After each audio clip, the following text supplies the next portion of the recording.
It's Asian American and Pacific Islander Month, and a woman in Bed-Stuy is changing the way stories are told about AAPI communities. As CBS 2's Lisa Rozner reports, she wants to make sure younger generations feel understood and represented in the media. Did you know that the Philippines is one of the most climate vulnerable countries in the world? From highlighting devastating flooding challenges facing Filipinos to a TikTok biography of Chinese superstar Faye Wong. But Faye was punk rock, hair changes, and kind of rude. Nearly 24 people of Asian descent produce short videos for social media and articles for the online publication Eastern Standard Times, hoping to reach Generation Z.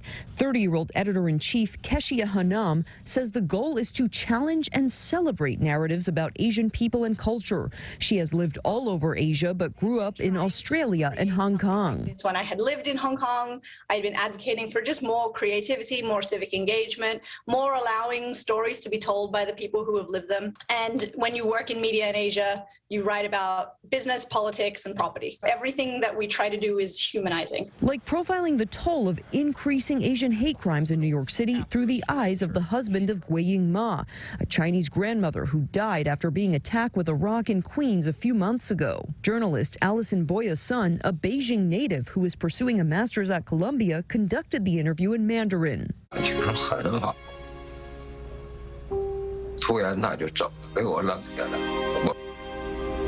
That story to me was one that needed to be told in Chinese. It didn't work to me in English. It lost a lot of its power. Another report takes a look at systemic racism in Malaysia.